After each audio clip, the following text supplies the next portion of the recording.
Welcome once again, my fellow manipulators of digital fate. I'm Richie, this is Capricorn, and with the start of the competitive play tour for Wonders of the First on the horizon, I thought what better time than now to revisit the first, last, and only really big sealed deck tournament that ever took place for this game. It happened back in March at the first Shattering launch event when the game was first released, and for those of you who don't know, the competitive play tour for Wonders of the First starts at SCGCon Orlando in less than 2 weeks, August 29th through 31st. And there's a constructed main event, there's a sealed main event, there's side events, there's on-demand sealed events, there's a whole bunch of stuff happening.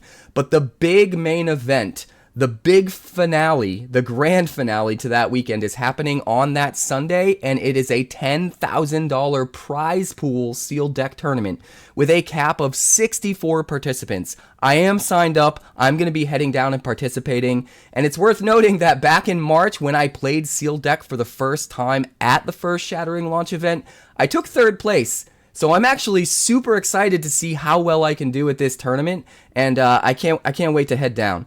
But I'm getting ahead of myself because the point of this video is to show you guys some action from that sealed deck tournament that happened back in March. I actually recorded the finals, the top 2 players from that tournament duking it out for the championship, and I have the entire match recorded so that you guys can check it out. And there's a lot of information to be gleaned in this match, a lot of differences between what's valuable in sealed rather than what's valuable in constructed, and it's incredibly interesting. I actually commentate a lot of what's going on in this video, and there's a lot of interesting juicy tidbits to talk about, and honestly right now is the best time to put this video out because that $10,000 sealed event happening in Orlando is going to be absolutely nuts. So we're going to dive in. Before we do, please like the channel. Please subscribe if you're new. All that stuff really helps me out a lot. I also want to take a point to just address the fact that I took third place.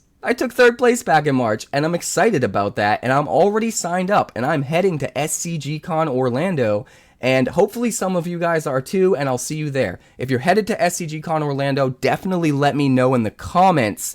Now, without further ado, let's check out this grand finale finals match from the first Shattering way back in March. And the match is on. We have Keith Bellante up at the top, aka Sneaky Joe KDB, up against Taylor Bartlett at the bottom, aka Taylor's Hungry. They're drawing a hand of 7 cards. Let's see what they got. Looks like I can see an energy extraction in Taylor's hand. Sneaky's going to mulligan at least 1 card. Taylor's also mulliganing a card here, trying to decide if he wants to mulligan any more. Looks like Sneaky's only gonna mulligan the 1. Looks like Taylor's got an Ongle Pod, a couple other gems in there. Sneaky's gonna actually mulligan 2, it looks like.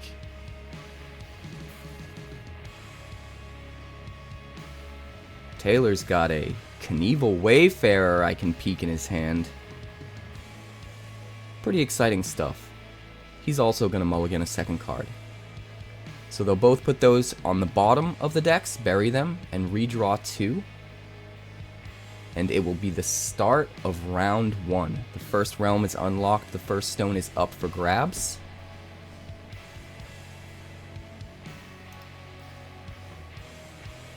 They both draw a card for the round, it's the start of round 1.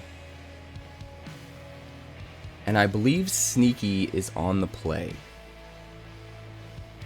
Alright, he plays his first card, it's a land, Tau Mecha Outskirts. It's going to gain him 2 faith as soon as he plays it, give him access to that Heliosynth link. And it looks like Taylor's going to play the exact same card. So the play is now to Sneaky Joe. Let's see what he's going to do.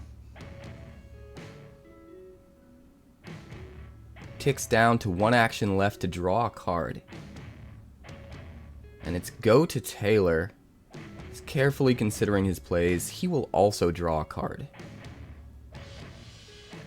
They seem to be mirroring each other up until this point.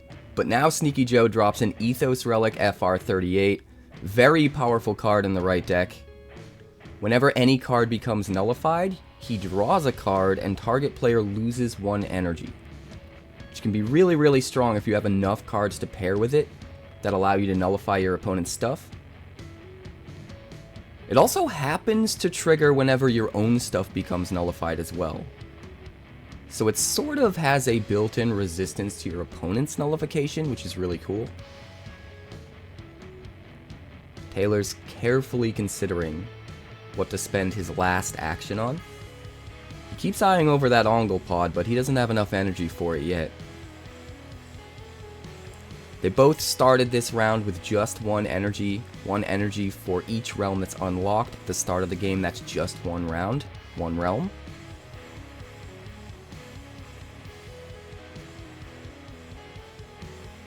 He's looking over his cards, trying to figure out what he should do. It's worth pointing out that each player only has a Heliosynth link right now, so they won't be able to play any core cards unless they're Heliosynth, and they won't be able to get any cost reductions either unless they're Heliosynth cards. Lining up your lands and the cards you have to play with the correct links in Sealed is a little bit trickier than in Constructed. Looks like Taylor decides to play a Cybernetic Enhancement, trying to make use of the limited amount of energy he has, not let it just drain out for nothing at the end of the round. Just get that thing out into play. There isn't anything to put it on right now. But when he does decide to play a Wonder into Realm 1, he'll be able to equip that Cybernetic Enhancement, get the buff, and turn it into a Biosynth in case that ends up mattering down the line. And because it was a tuned Heliosynth and he does have the Heliosynth land with the Heliosynth link, it means it didn't cost him an action to do it. Which is also really, really good for Taylor. That means he still has an action left. Looks like he's going to spend that to draw a card. My assumption here is both players will probably pass and go straight into round 2. Although, I wouldn't be super surprised if Sneaky harvested the 1 land that he does have and uses it to swing in and take that stone in Realm 1. He does have 2 power to his opponent's 0.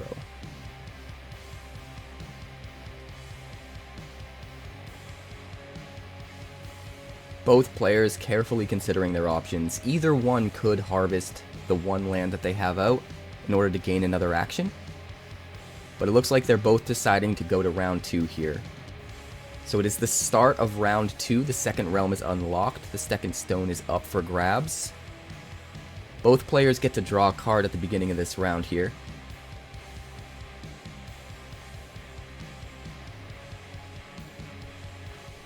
Although it looks like Taylor's trying to decide what to discard. Looks like he had 8 cards at the end of round 1. Going into round 2, he's going to have to discard down to 7.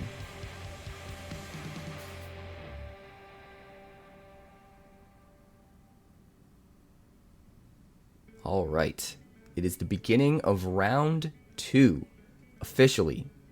The second realm is unlocked, the second stone is up for grabs. Discards have been made.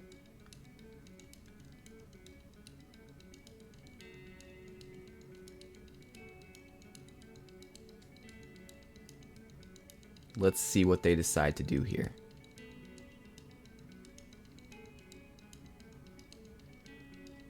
At the beginning of round 2, they do get to both draw a card for the round.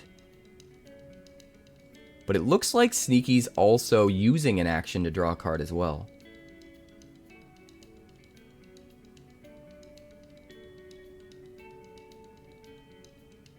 Taylor looks like he's about to play Quadratusk Aetherfant. Very, very strong play. And he does go for Realm 1 so that he can equip that equipment. It's going to buff it up to a whopping 8 power. It's going to be really, really hard for Sneaky Joe to hold Realm 1 at this point. So I sort of expect him to just go all in on Realm 2. But we'll see what he does.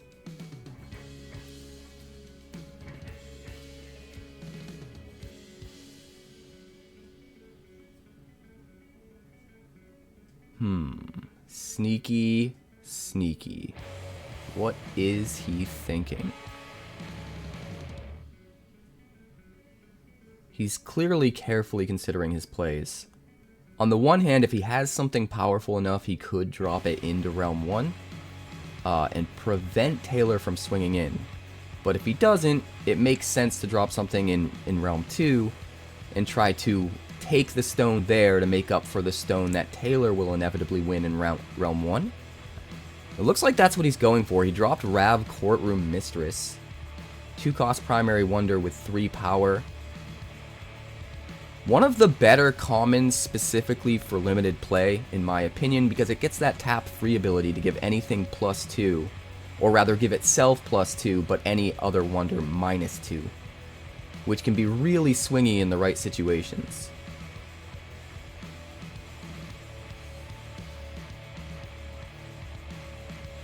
Alright, it looks like Taylor's going to play Desert Survivor MBC suit.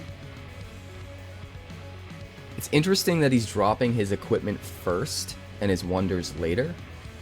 It seems like he's trying to keep Sneaky Joe on his feet, keep the surprises coming, not let him know exactly what wonders he's going to be using until later on in the rounds.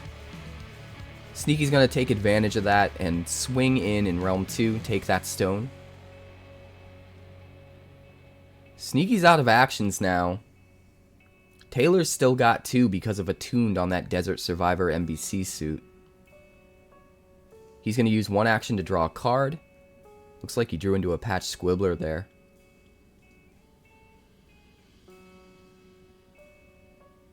He does have 1 action left. More than likely, Sneaky Joe's going to pass here. Keep the 1 land that he does have to harvest for later on in the game.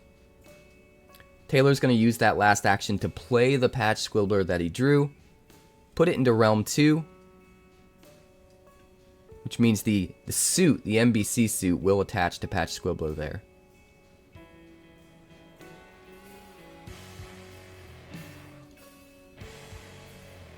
Makes sense. Looks like both players will pass and will go into round 3. So it's the beginning of round 3. The 3rd realm is unlocked. The 3rd stone is up for grabs. Sneaky's going to start with 4 energy as opposed to Taylor starting with 3. Because he was able to grab that stone in realm 2 last round. They both drew their card for the round, and Sneaky's going to start by playing another land. It's a Fortress Orcscar. If he plays a 3rd Umbrathine land, he gets to untap it, getting an extra action out of it potentially throughout the course of the game. Although it's worth noting that in Sealed, it's a lot harder to get multiples of lands in the same colors, in the same orbitals. So it might be trickier to pull that off. It looks like Taylor's also going to drop a land, an Unknown Sulfera, which is an interesting card. It's basically a token. It's on the back of one of the tokens. You can use it as a land. Just doesn't have any extra harvest abilities. Sneaky drops another Rav Courtroom Mistress in Realm 3. Like I said before, one of the better commons for Sealed specifically. Just having the ability to hold up that tap free and have your opponent constantly have to play around it, even before you ever use it, is strong enough. And the fact that it doesn't take an action to use that ability, it just gives you all this wiggle room. So much versatility you can lean into at any point in the game to just change things into your favor. Looks like Taylor's gonna drop something. He's got something in mind, but he's carefully checking the rest of his cards.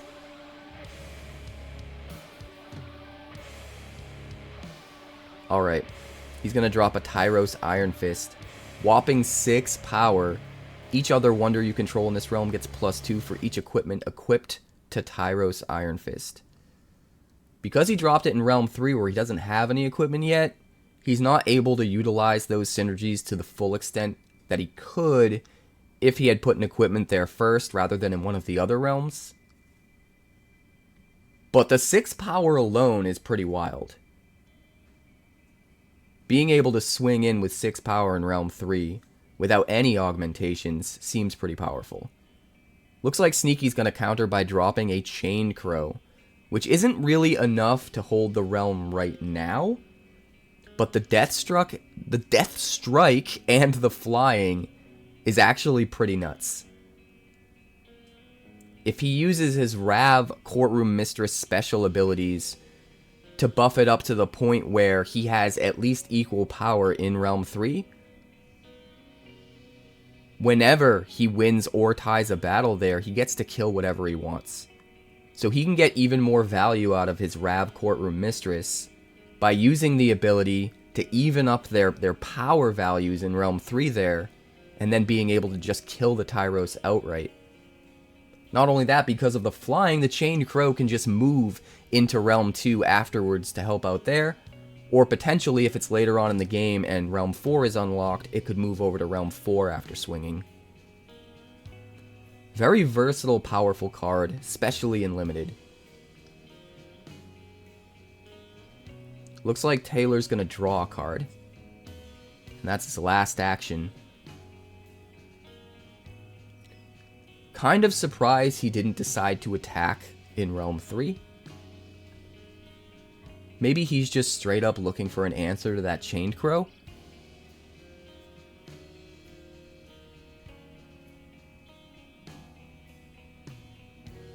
They're both deciding if they want to pass. Both players have 2 lands that could be harvested for actions, and they do decide to pass, so they're going to go into round 4.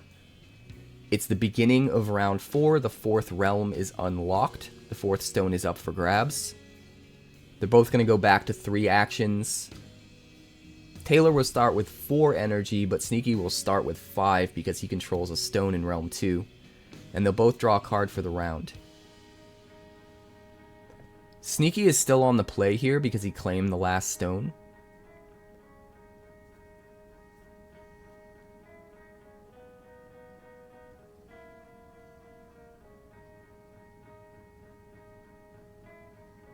He decides to tap his Rav Courtroom Mistress using the tap free ability. Just changes his mind about which one he wants to use though, which makes sense. That Rav will go up +2 power, bring his total power there to 4. 6, not 4. But the Tyros gets -2, so it goes to 4. So just like we saw last round, he has that playline set up now, and he's executing it.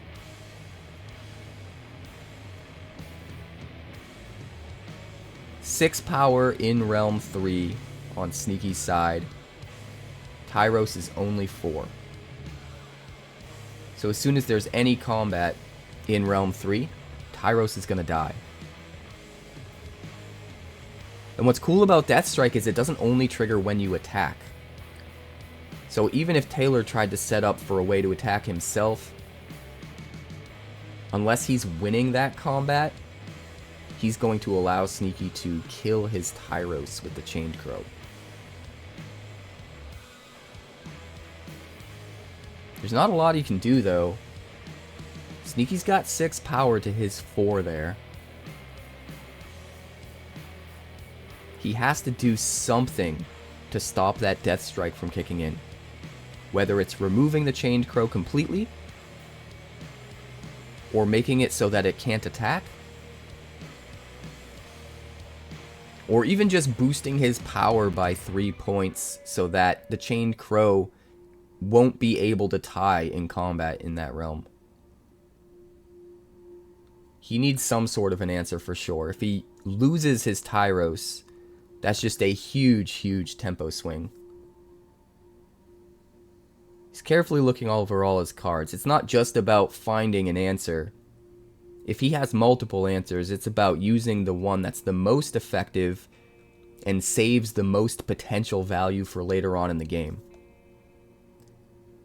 And he found his answer. He decides to play Onglepod. Not only is this going to give him 3 more power in Realm 3, which puts him up to 7, which is 1 more than Sneaky Joe's 6, so that he can't tie or win and can't trigger the Death Strike. But he also gets access to Onglepod's ability, where spells cost 3 more to play. And that could shut down some of Sneaky Joe's interaction. He decides to harvest a land, goes up to 4 actions. So it looks like he's preparing for a pretty big turn here.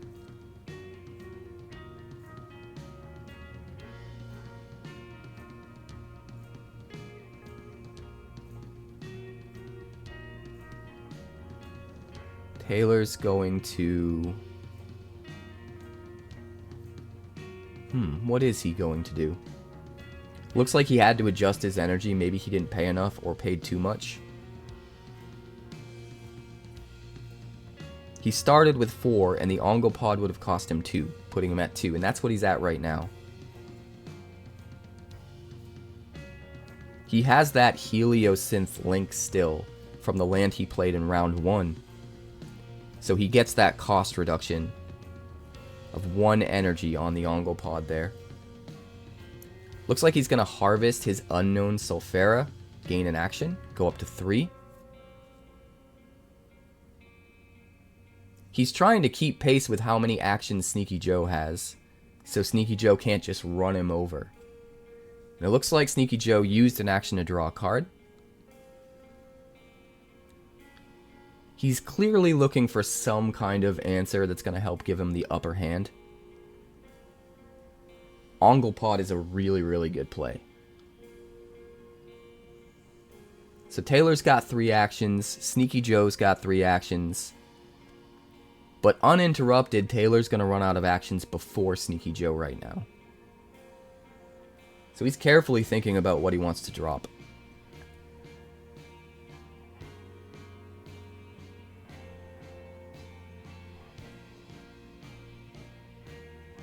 To be honest, I'm kind of surprised that Taylor hasn't attacked in Realm 1 yet.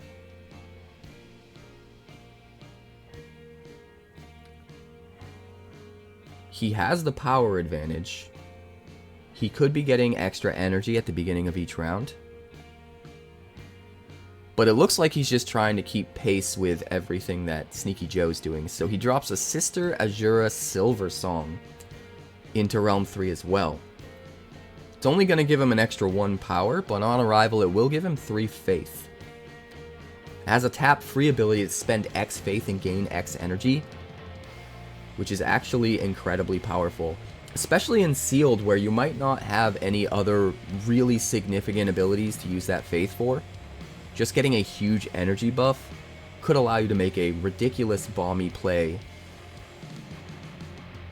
If you line that up in just the right time, could be devastating for the opponent. Looks like Taylor's going to spend an action to draw a card.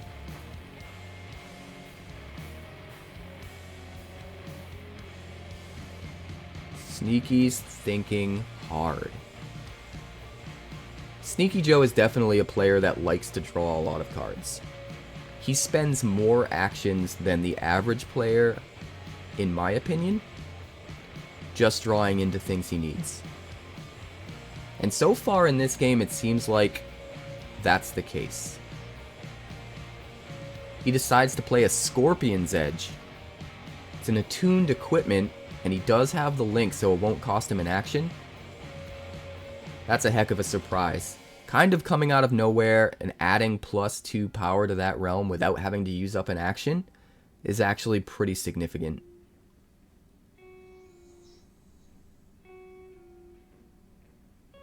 He's trying as hard as he can to have not wasted that Rav Courtroom Mistress's ability of the +2 and -2. He really doesn't want to end the round without being able to attack there, or else that tap ability was completely wasted. So he has 8 power there, and it looks like Taylor has 8 as well, which means they are tying right now. And the Chain Crow could trigger its Death Strike, although it wouldn't be able to take the stone. Taylor decides to cast Static Shock. Really, really good spell when used right. This round, for the entire round, whenever an enemy wonder attacks, it gets -2. So now if he attacks in Realm 3, the Chain Crow will just die right away.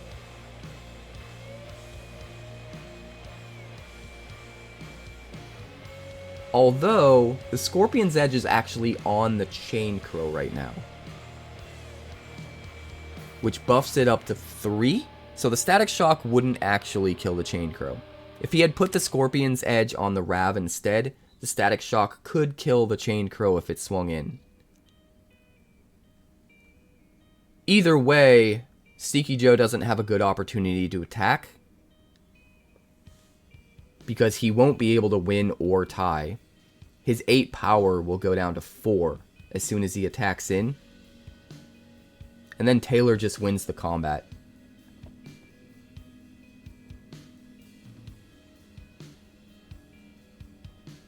Looks like Sneaky's going to play a Calyth Leaf Tracker. Another really, really good card for sealed. It seems like Sneaky's pool is really, really good. He has a lot of the better commons and uncommons specifically for sealed, and he's a smart enough player to make sure he includes them in his deck. Calyth being able to tap or untap any item or land is nuts, and can give you a huge action advantage. It can also be harvested itself to gain an action. So even though it costs you an action to play her, she gets you the action back when you harvest her, so she feels attuned, and then in addition, untaps one of your lands to potentially get even more actions later on. Or if it's beneficial, taps down your opponent's land so that you take away some of their action potential.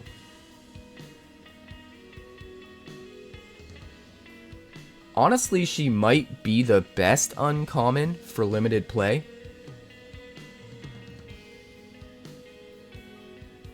Taylor's a little bit scared. Sneaky's got just 1 action left and no energy. Taylor's got no actions, but he could theoretically tap that land in Realm 1.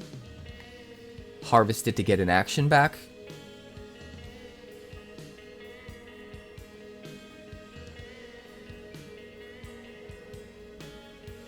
Looks like they're redoing the math, trying to be 100% sure where the power levels are at in Realm 3.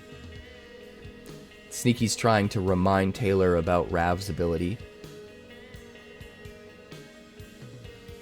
One of the great parts of this game, and one of the most overlooked parts, is the fact that any abilities that last until end of round are actually way, way better than they seem at first.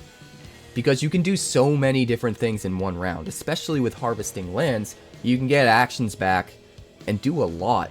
So for an ability to last until the end of the round, sometimes you get to the end of the round and you're surprised realizing that it's still the same round that an ability was used that lasts until the end of that round.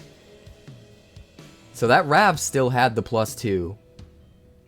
But they are going to end round 4. They're going to head into round 5 now.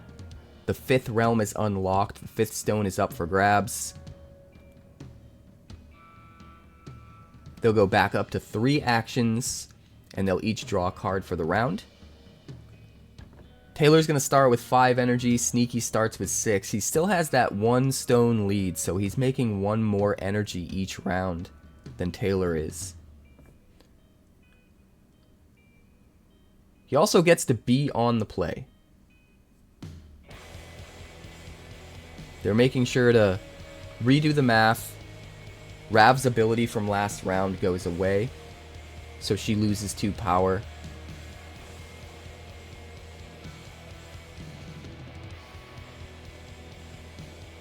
It looks like Sneaky's going to start by attacking in Realm 3, since he's on the play. Something Taylor overlooked.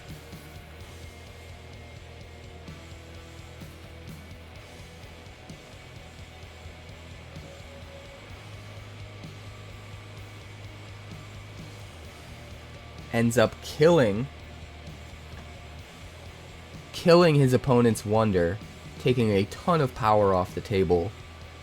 And originally it looked like he was thinking about flying the Chained Crow with the sword over into Realm 4, but it looks like he changed his mind.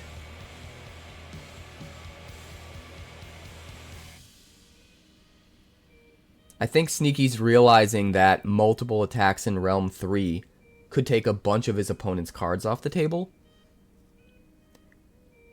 Getting rid of Onglepod and getting rid of that tax on spells could be really huge depending on what Sneaky Joe's hand looks like.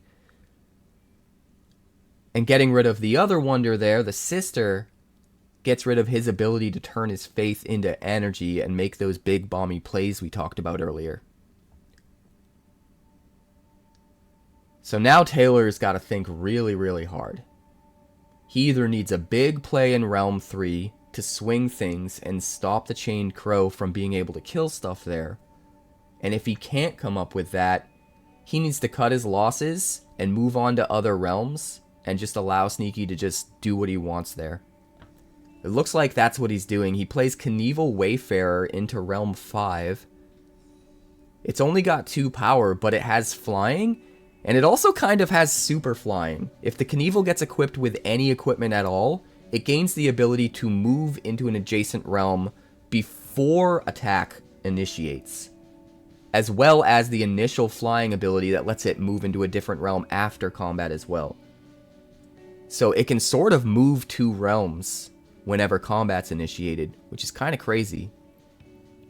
Sneaky decides to attack again, kill the Ongle Pod, and now finally moves his Chained Crow over to Realm 4.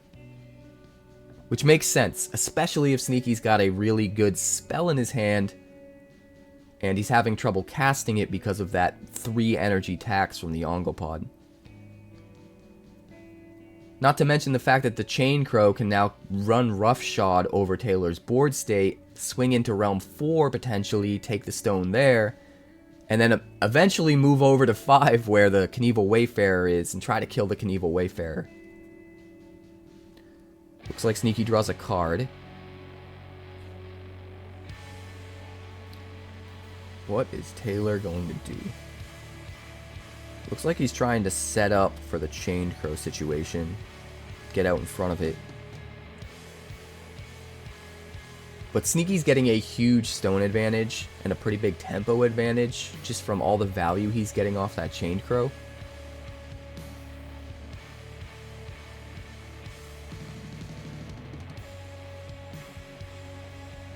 Looks like Taylor really wants to play that revolutionary cannon that's in his hand. He's considering all of his other options. If you put that on the Knievel Wayfarer, not only is it stronger than the Chained Crow, but it can start killing things as well.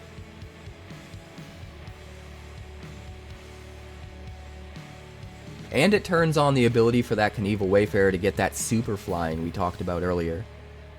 But he decides to pivot and play the Comet Fall Hammer instead, giving Knievel Wayfarer +2 power.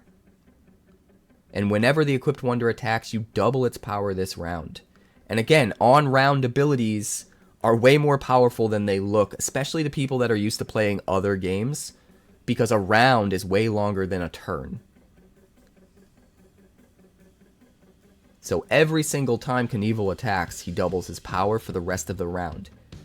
Which means if you save up some actions and decide in one round that you're just going to attack like 3 or 4 times, it can be absolutely huge by the end.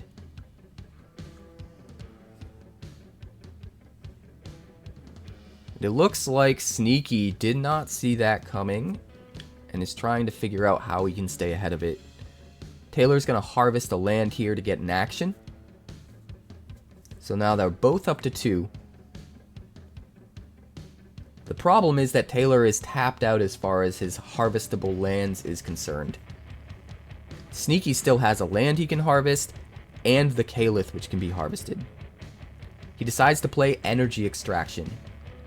Primary spell for 3, destroy any item.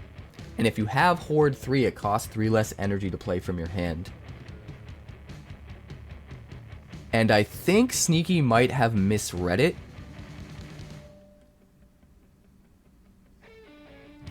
Because he controls 2 stones, I think he's trying to say he thinks he can get a 2 energy cost reduction for having 2 stones. But the Horde 3 ability only turns on if you have 3. It's either on or it's off. It's all or nothing. It's not 1 per stone. So now he might be rethinking playing that Energy Extraction.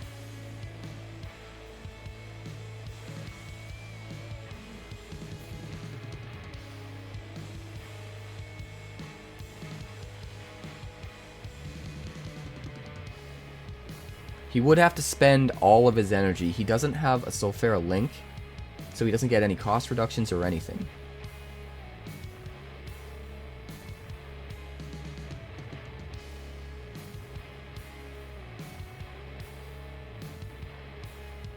It looks like he went ahead and killed the Comet Fallhammer and only spent 1 energy to do it. So I think that's a play mistake there. That should be a judge call. If I'm remembering correctly, I think it might have been a judge call. It's possible that the judge is overlooking the situation right now. Because that Horde 3 ability is definitely an all or nothing. It's not a cost reduction of 1 energy per stone. You have to have 3 stones to get any cost reduction whatsoever. But yeah, the Comet Fallhammer is still gone and the energy extraction was used. And it looks like Sneaky's still at 2 energy.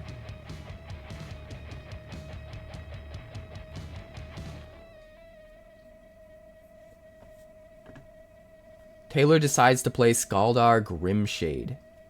On arrival, it gives him a free attack. Typically, they just use a token to represent that. It's an attack that you can take at any point in the round without spending an action.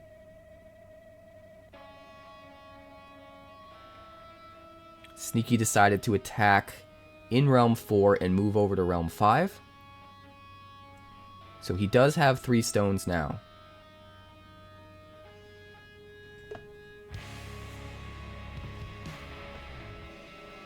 The funny part here is if he had waited to play the energy extraction, he actually would get the Horde 3 ability right now.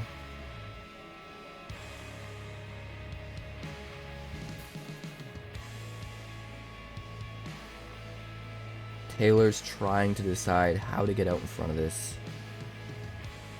Looks like he plays a Forgotten Draugr. 1 power, but on attack, if you have Horde 1, you put 2 +1 counters on it. He does not have Horde 1 yet. So right now he has 4 power there. And it looks like he's going to finally use his Rav, his second Rav's ability, to go +2 on Rav, -2 on one of his wonders. The question is which one? Looks like he's going to target one of the 1 power wonders so that it just dies. If a wonder goes down to 0 power, it does not die. It just sits there and doesn't contribute any meaningful math to combat. But if it goes down to -1 or less, it does die. And that's what happened with the Forgotten Draugr. Looks like Sneaky's going to harvest his Kaelith to get an action back now. Try to get to the point where he can swing in again with the Chained Crow and kill that Knievel Wayfarer. Knievel's just a really strong card if it's set up properly. And unfortunately, it doesn't look like Taylor can really do much about it.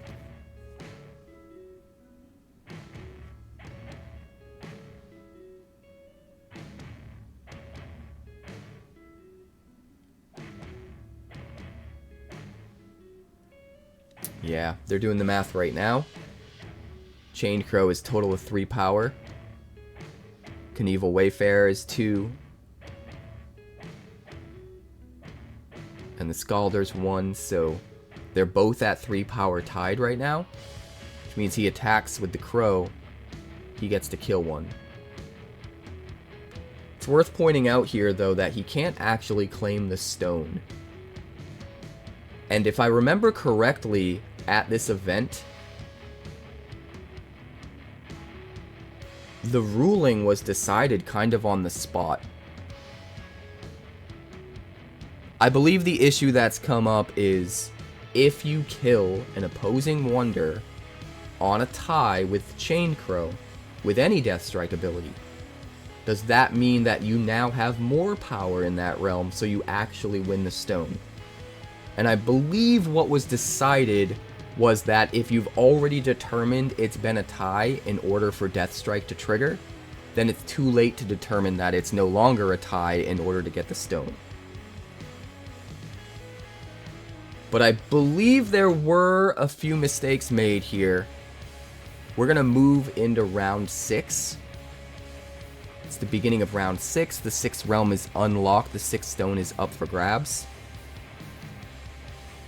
I'm pretty sure a judge was called at one point about that play. Because the way the rules are right now, if it's determined that there's a tie, the thing will die, but it's already been determined there's a tie, so it's too late to take the stone. But the way they just played it here was that it was determined it was a tie, therefore you could kill the Knievel Wayfarer with the Death Strike ability, therefore it is no longer a tie, and now you actually won the stone in combat. But that is not how it actually works.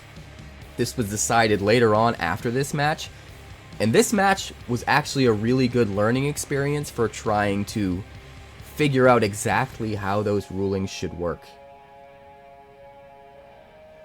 But it does look like at this point they are going ahead with the play as it stands.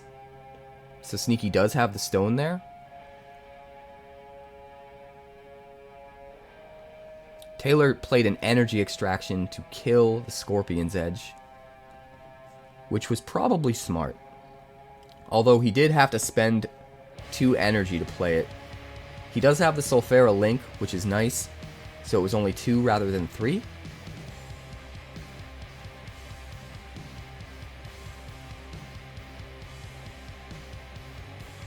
And now Sneaky's going to play the Dream Reaver.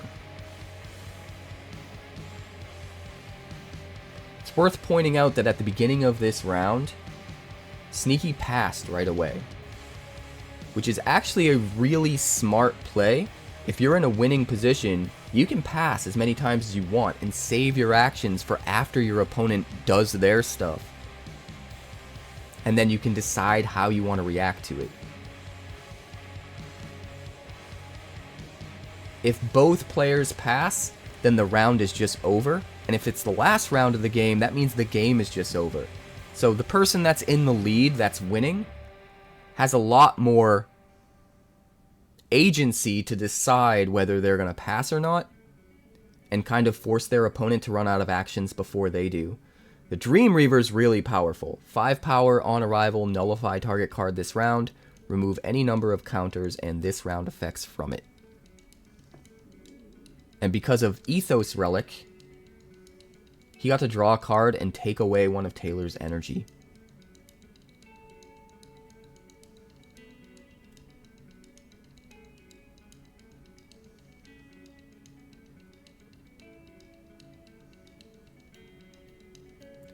Looks like Taylor's trying to decide what he wants to do here.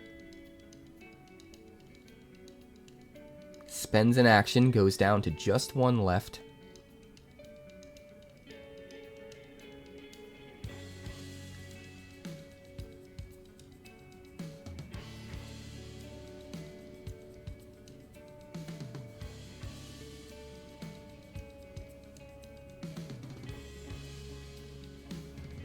And did he swing in Realm 1?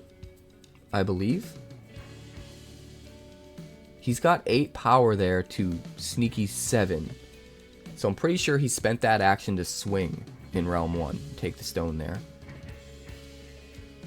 Sneaky's going to spend an action to play a Quadratusk Aetherfant. Huge, huge power swing. So he's down to just 1 action left. Puts him up to 12 power there. Taylor only has 8. And I remember watching this match live in person. And I believe this is the point in the game where Taylor gets confused and is asking Sneaky Joe, why do you still have an action left?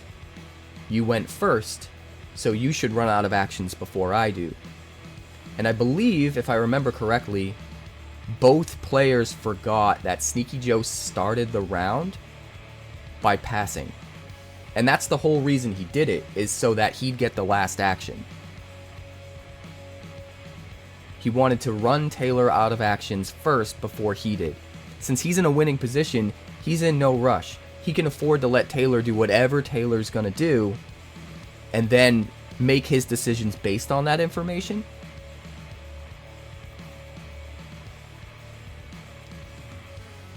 But I remember watching this in person, and both players forgot that Sneaky Joe started the round by passing, specifically so that he could have that action advantage at the end of the round.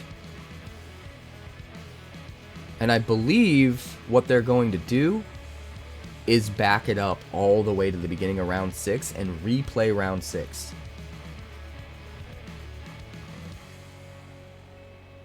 I was actually super surprised that Sneaky forgot that he started the round by passing.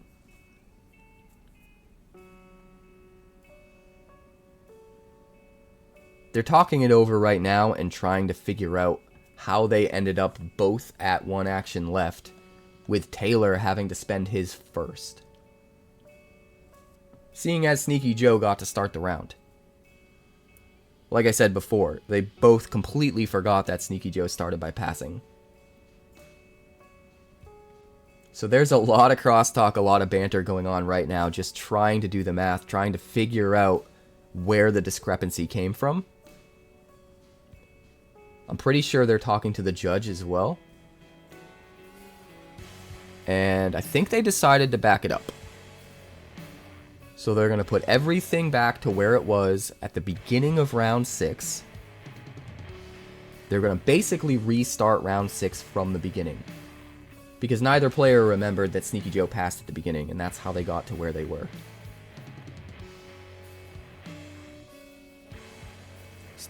Taylor resets to 3 actions there. And it looks like Sneaky Joe's going to use his first action to play the Dream Reaver this time, completely forgetting he passed as his first action last time. He's just going to get that out right away.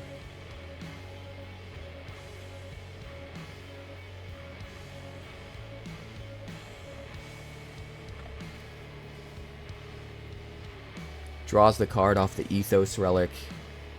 Makes his opponent lose an energy. Taylor decides to play Sister Azura Silversong. Or rather, he didn't play it, sorry. It's the card that became nullified. It was already there. It got nullified by the Dream Reaver. That triggers the Ethos Relic's ability to draw and take an energy away from Taylor. Anytime something is nullified, that Ethos Relic will do it.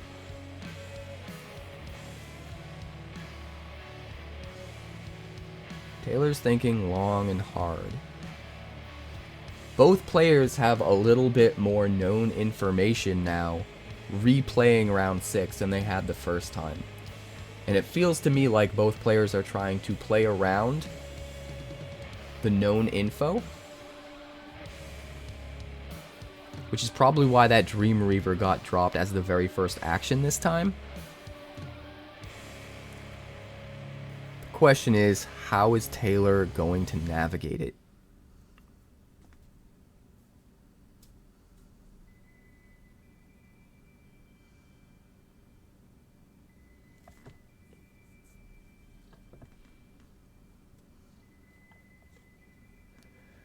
Looks like they're both discussing potential outcomes, ways the round could go, and how to play around it. That Chained Crow could absolutely attack and kill his dude in Realm 5. He's going to play a Numinatrix Aurora Ignitara there to add 4 power into the realm. That makes it so that the Chained Crow can't tie or win and kill something. On arrival, he also gains another 2 faith. It's just a bummer that the Sister Azura Silversong got nullified and you lose access to that ability that can turn faith into energy. But Numinatrix has an ability to spend 2 faith and put a shield counter on a wonder, which is also pretty nice. If he had had that out before, he could have had that shield counter on the Sister Azura Silversong. And then the Dream Reaver couldn't have nullified it.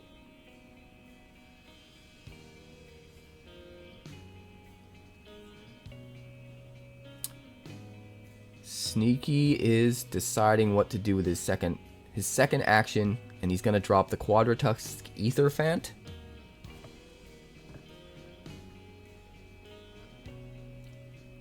Like I said before, that elephant is a huge, huge power boost.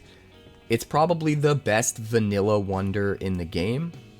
It is a little bit more powerful than other vanilla wonders, but the one thing that's worth pointing out about it is it has a core requirement. So under normal such circumstances, in Constructed, you would need to have a boundless land out with a link before you could play the Quadratusk Aetherfant. But in Limited, you ignore all core requirements. So the Quadratusk Aetherfant is just strictly better than most 2-cost wonders that are vanilla because of that. Looks like Taylor's playing the Revolutionary Cannon into Realm 1. That is a really big Aetherfant he has there. Base power 5, it gets 3 from the strength augmentation. And then it gets another 2 from the Revolutionary Cannon whenever it attacks. So it's an 8, but it attacks as a 10.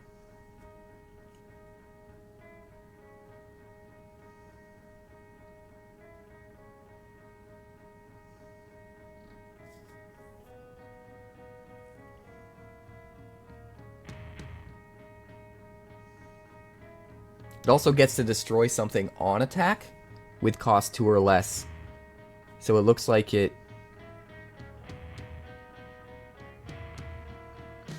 Did it kill the Aetherfant? I don't see it in Sneaky's Abyss.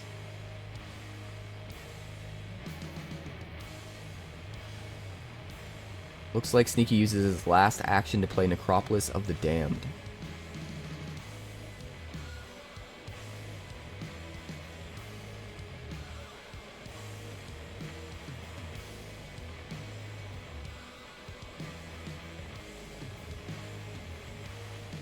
I think the Aetherfant is just off the side of the camera where it can't be seen.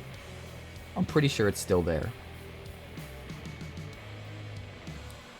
But if Taylor swings, Taylor can kill the Aetherfant.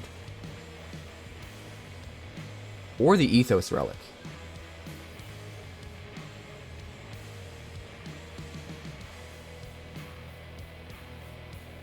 Looks like that's what he did. The Aetherfant is dead. Taylor has the stone in Realm 1.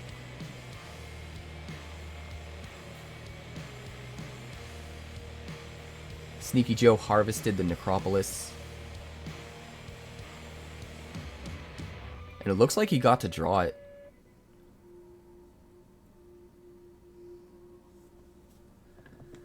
Taylor is completely out of actions. Sneaky Joe has 1 action now because of that harvest. Taylor's trying to decide if he can do anything to get out in front of that action. And even if he can, does he want to? Probably not.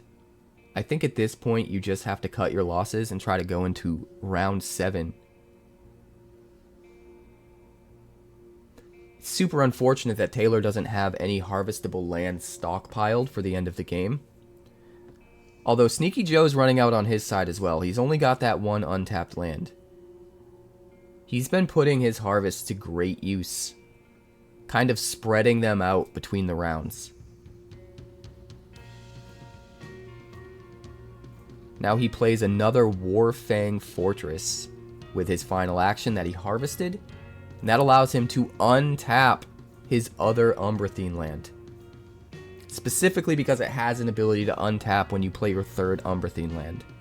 We had mentioned it way back at the beginning of the game that it's less likely for those abilities to happen in Sealed and Limited at all. But it looks like Sneaky Joe had a good enough of a card pool, and he drew well enough that he was actually able to pull it off, and that is a huge swing for him. That means he's going to go into round 7 with 3 actions he can harvest out of lands, putting him at 6 potential actions while Taylor's still at 3.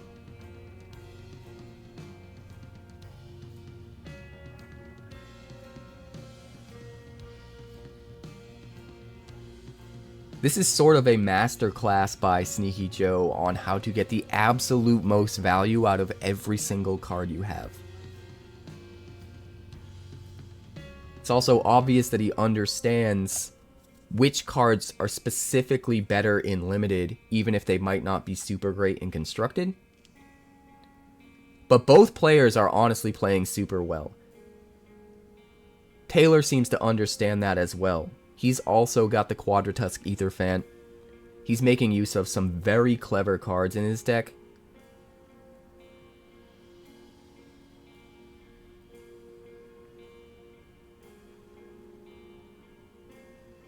And it looks like Sneaky harvested to gain 2 actions. He's not done with round 6. He's not ready to go to round 7 yet. He's going to play another Dreamweaver? Is that another Dreamweaver? Oh, wow. It's a huge amount of power in Realm 1.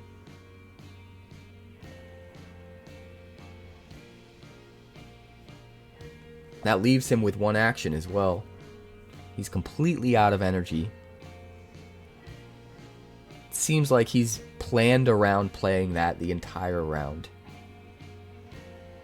And this is what I was talking about earlier, where if you can run your opponent out of actions before you do, now you get to run Roughshod and do whatever you want, and there isn't a whole lot your opponent can do to stop you. So it looks like he nullifies the Strength Augmentation.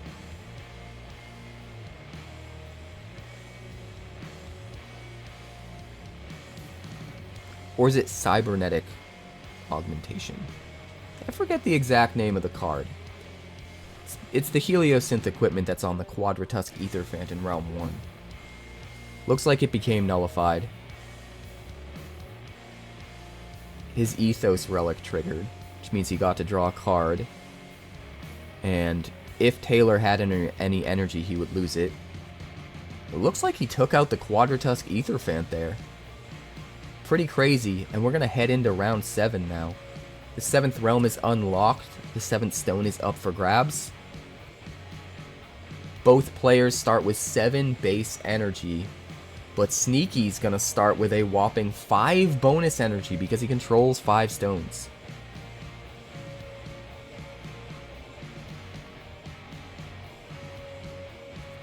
They both drew a card for the round.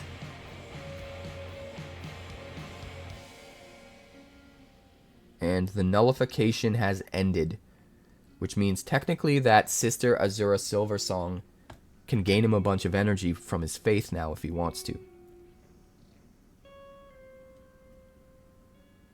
I believe he was at 4 faith, although the die that is tracking the faith doesn't look like it's on the playmat right now.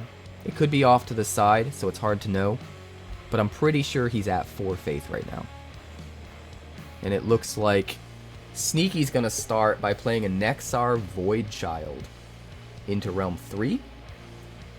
5 cost, only 3 power, but on arrival, all enemy wonders in this realm are nullified this round. So he's going to nullify the Sister again right away.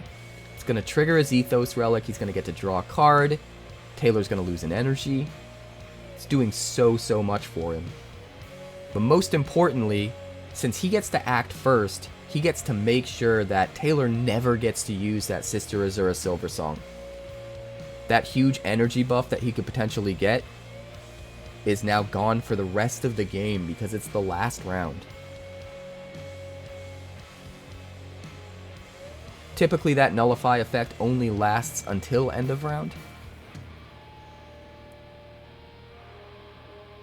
But in the last round, it lasts until the end of the game.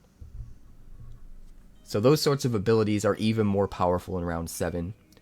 Plus, on arrival, Nexar Voidchild also gains you an energy for each nullified wonder in all realms. So Sneaky got a little bit of extra energy out of that as well.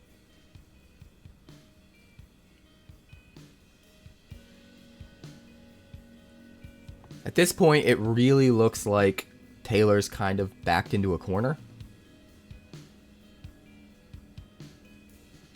He's trying really hard to figure out what he can do.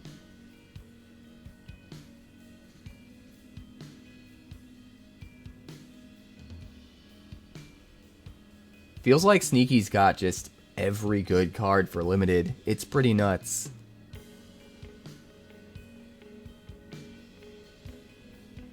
Although I do feel like those Rav courtroom mistresses are a little bit underestimated and underappreciated. At least at the time of this event they were. This was the first time anybody played sealed or limited in any capacity in this game. And some cards, people hadn't really quite figured out how good they were in limited because their entire experience with the cards is playing constructed with them. And limited is a whole different ballgame. So cards that might not be great in constructed can still be really amazing in limited. It's about making the most out of what you got.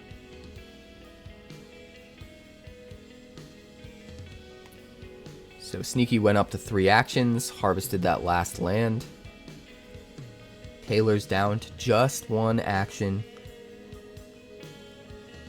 He doesn't have enough board presence, he doesn't have enough actions, he doesn't have enough anything really to keep up with all of the insane snowballing that Sneaky Joe was able to pull off.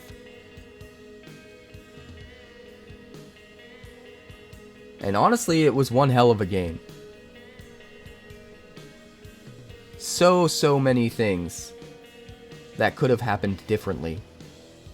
And it was really surprising seeing that round 6 misstep of not remembering that Sneaky Joe started the round by passing. That changed a lot. And there's a part of me that wonders just how differently this game could have gone.